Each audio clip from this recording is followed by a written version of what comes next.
Hello everyone, and welcome to today's video. Today, I want to talk about a franchise that's close to my heart. It's called Super Sentai. What is Super Sentai exactly? It's a long-running TV show that has been on since 1972 in Japan. With the exception of the first incarnation, every season is a standalone story. They do have crossovers along with legacy seasons, but for the most part, one year will have one group of characters, one group of villains, and one set of mechs, but that is it. As of recording of this episode, the current season is Asuma Sentai King Ogre, and it is the 47th season of Super Sentai. There's one season that I think would be the easiest point of entry for most Westerners, if you just want to dip your toes in and see what Super Sentai is all about. That would be the 16th season from 1992, called Koyo Sentai Zyuranger. I promise I didn't say anything bad. It really means Dinosaur Squad. Now, one of the reasons why I think this would be a great point of entry is this was the first season that they adapted into Mighty Morphin Power Rangers. To those of you who are not in the know, whoever holds the copyright to Power Rangers, whenever a season is over in Japan, they will buy the rights to distribute it. They will repackage the show. Basically, they'll keep the mech battles and the suit battles and then reshoot everything with New Zealand actors and then do voiceover for the costume parts. Then you get a show for very cheap that sells an asinine amount of toys. So being that many of us longtime fans, our first season was the Mighty Morphin Power Rangers, that's a great spot because it's that hit of nostalgia to see those costumes, the robots, the monsters again. Now, is it the best season of Super Sentai? No. In fact, a lot of the Japanese people think it's boring, so they were baffled when it became a worldwide phenomenon. So that familiarity is the first reason that I suggest to start with Zyuranger. My second reasoning, I think it's a great story. I'm going to try to keep this part brief and spoiler-free. I don't mind going more in depth in a later episode where, hey, I have no problem doing a full review of this show. It is so good. Whereas this is just supposed to be an introduction to the show. Now, the story. In prehistoric Japan, there were 5 tribes of Japan. An evil witch named Bandora came to power, but then the 5 tribes of Japan fought against her and were able to imprison her in a little dumpster on a planet called Nemesis. In the present day, the Japanese space program was able to land and study the planet Nemesis when 2 astronauts found the dumpster and let her out. Now, the 5 tribes had each selected one warrior to be put into stasis in case Pandora ever returned. The 5 who were selected were Geki from the Yamato tribe, Ghosh from the Sharma tribe, Princess May from the Letha tribe, Dawn from the Etoth tribe, and Boy from the Dime tribe. Now, when they're awoken, they're given their power coins and able to morph for the first time. Then the mechs that we know so well in this story are actually deities. Each of these guardian beasts was a guardian for each of the tribe of Japan. I do enjoy this addition because it makes them not just mindless robots, but sentient deities who aid the team and are a team themselves. Pandora was given her magic in a deal with the devil. The promise she made was that if the door is Satan, yeah, that thing really is the devil in this story, if he gave her powers, she would rid the world of dinosaurs and children. Father Time and an asteroid took care of that first pest. Now she uses a plethora of monsters, an army of putties, and her loyal minions to try to rid the world of children. A shining example of the storytelling in this series comes from episodes 5 and 6. Pandora has created a Sphinx who has a human form. I swear, doesn't he remind you of Pee Wee Herman? He's targeting children at a local park and getting them to try their hand at a game of riddles. When a child gets the answer wrong, Dora Sphinx turns into a monster form and blows the child away. While Boy and Dan are investigating the missing children, Boy is mistaken for a child and is blown away by the Sphinx. Dan feels guilty for not being able to help Boy and offers himself as bait to find out where everybody is being held. They're found in a forest where the trees are now holding Dan, Boy, and the other children's essences. Dora Sphinx arrives and then taunts the team. He reveals that the area where the trees are is set to be deforested and then turned into a golf course. He gloats that adults would change the worlds to please themselves, but not give a child a safe place to play or provide them with the things that they needed. If you ask me, this is Jigsaw level of twisted. The Sphinx then battles the remaining Rangers, sending Goshi and May into the trees. Geki is able to match Dora Sphinx's wits in his riddles contest, and eventually Dora Sphinx and Gryffazor grow big. Geki tries to summon the Guardian Beast, but they instead show him a vision of what would happen if they did not work together as a team, and Geki did not step up as their leader.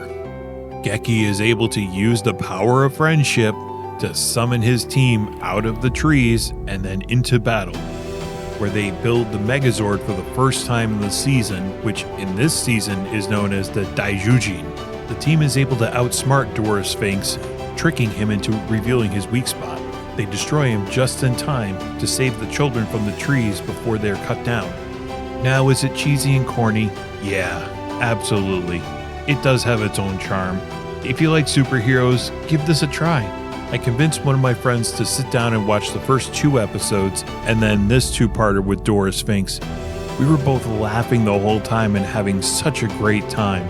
Like me, he had also grown up with Mighty Morphin Power Rangers, and he was baffled at what he was seeing. Now, I'd like to talk about the Zyuranger team. It's very unfortunate that the show decided to only focus on 3 of the main characters and give them really any good character. So let's break them each down. Geki is our Red Ranger, and his guardian beast is the Tyrannosaurus Rex. He's also the de facto leader of the group. Something with Geki may have just been lost in translation or just be different social norms that I'm used to, but I don't think Geki's a great leader at all. The team follows him by default and doesn't challenge him when he's obviously wrong. His priorities are in this order. Number 1, his brother, Burai. 2, kicking some putty butt. Number 3, sometimes May.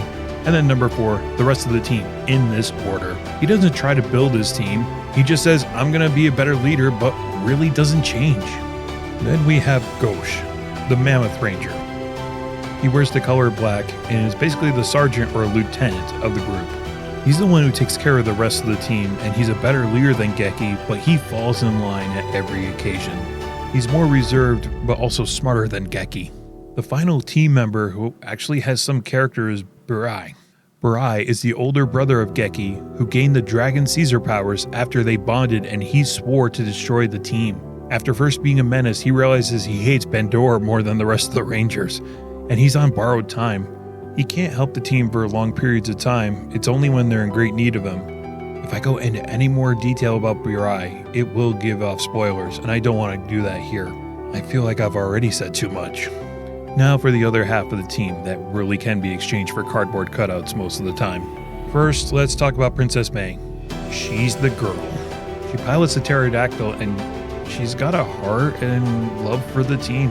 They hint that she has feelings for Geki. If they need someone to be emotional, it'll usually end up being May. At least they made her a competent warrior. Next is Boy.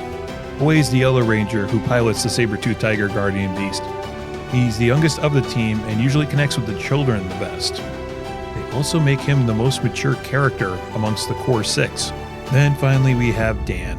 Dan's just really immature, and he's a typical male in his late teens. He's impulsive and thinks about girls too much, and that gets him into a lot of trouble sometimes. I feel I'm scraping the barrel here because there's not much to say about these last 3 characters. So as I said earlier, Bandora targets the children in every single story. So in most of the 50 episodes, you will hear Kaskase, where a child is screaming help me or some variation of it. She uses a lot of monsters that are very Western fantasy based, which a lot of D&D players will definitely recognize. She then has a ragtag team of henchmen that are able to support these monsters, all of which are actually very faithfully translated into the Power Rangers adaptation. And also the names. Oh my god, the names that they had. They are so great. Here in America, we got Goldar. In Japan, they got Gryffazor. He sounds like a damn Pokemon. In America, we had Scorpina.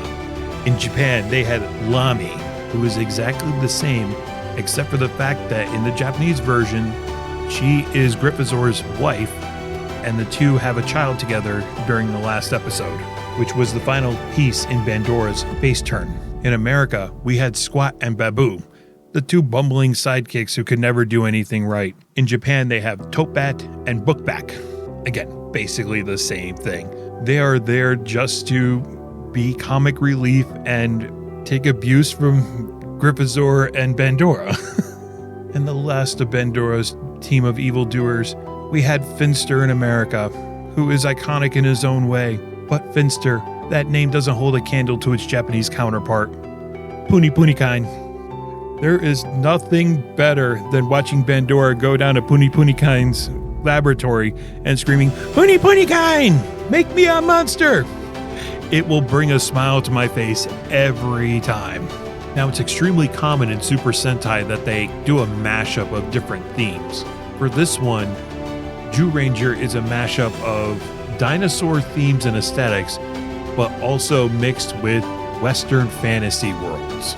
It does lead to some inconsistencies, which, again, it has its own place and its own charm. They rely on magic a lot with the storytelling, yet they're going around in 60-story tall mech robots that are supposed to be deities from 70 million years ago. Or their base reminds me a lot of Mount Olympus, which is really cool, actually. How do you get to it? Their mentor is a caretaker of a modern apartment building, and you get to it using the elevator. At least with the Power Rangers adaptation, they're much more consistent with the amount of technology. So to try to wrap this video up, if you have any curiosity of checking out any Super Sentai, give this season a try. Just for the nostalgia factor of seeing those old costumes, the robots, and the monsters, I think will definitely get you into the spirit. It's also a great start down the rabbit hole. The next season, Zyuranger, is actually one of my favorite series, and it's definitely one I'm going to talk about, but not now. I'm sure you'll find plenty of ways to watch this series if you just Google it. But I highly recommend, if you have the means and the curiosity to, definitely pick up the DVD box set of this series. This is not sponsored or anything. I just love that Shout Factory is adapting all of these wonderful shows that we couldn't get here in the West until recently. They do also use family-friendly translation, which will make it easier for you to show younger audience members. Now, this isn't the only series I think is a great intro to Super Sentai in general. Definitely another one that I will make a video on is Kaku Ranger, and I will talk about Zyuranger at some point. Until then, thank you so much for joining me today. I hope you had as much fun as I did. Until next time, take care of yourselves. Bye for now.